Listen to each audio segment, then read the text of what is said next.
திருச்செந்தூர் கூட்டுறவு சரகத்தில் சாத்தான்குளம் பொத்தக்காலன் விலை சொக்கன் குடியிருப்பு கலுங்கு விலை கூட்டுறவு கடன் சங்க எல்கைக்குட்பட்ட 44 விவசாயிகளுக்கு பயிர்க்கடன் விண்ணப்பங்களும் 15 கால்நடை வளர்ப்போருக்கான விண்ணப்பங்களும் 2 மாதங்களாக நிலுவையில் இருந்து கடன் வழங்கப்படாமல் இருந்து வந்தது.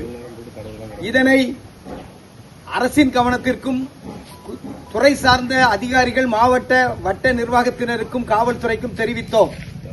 அதன் அடிப்படையில் அந்த கோரிக்கைகளை நிறைவேற்ற கோரி இன்று சாத்தான்குளம் மத்திய கூட்டுறவு வங்கி கிளையின் முன்பு ஆர்ப்பாட்டம் நடத்துவதாக அறிவித்திருந்தோம்.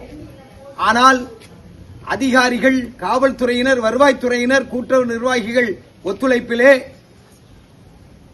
வட்டாட்சியர் உள்ளிட்டோர் பேச்சின் அடிப்படையிலே மாவட்ட மத்திய கூட்டுறவு வங்கி பொது மேலாளர், உதவி பொது மேலாளர் ஆகியோர் திட்டவட்டமாக இன்று மத்தியானத்திற்குள் அனைவர் கணக்கிலும் கடன் தொகை ஏறிவிடும் என்று உறுதியளித்து அவ்வாறான நடவடிக்கைகளில் நேரடியாக ஈடுபட்டதை கண்ட பின்பு அதன் அடிப்படையில் தற்காலிகமாக எங்களது போராட்டத்தினை நாங்கள் தள்ளி வைத்திருக்கிறோம் என்பதனை தெரிவித்துக் கொள்கிறோம்.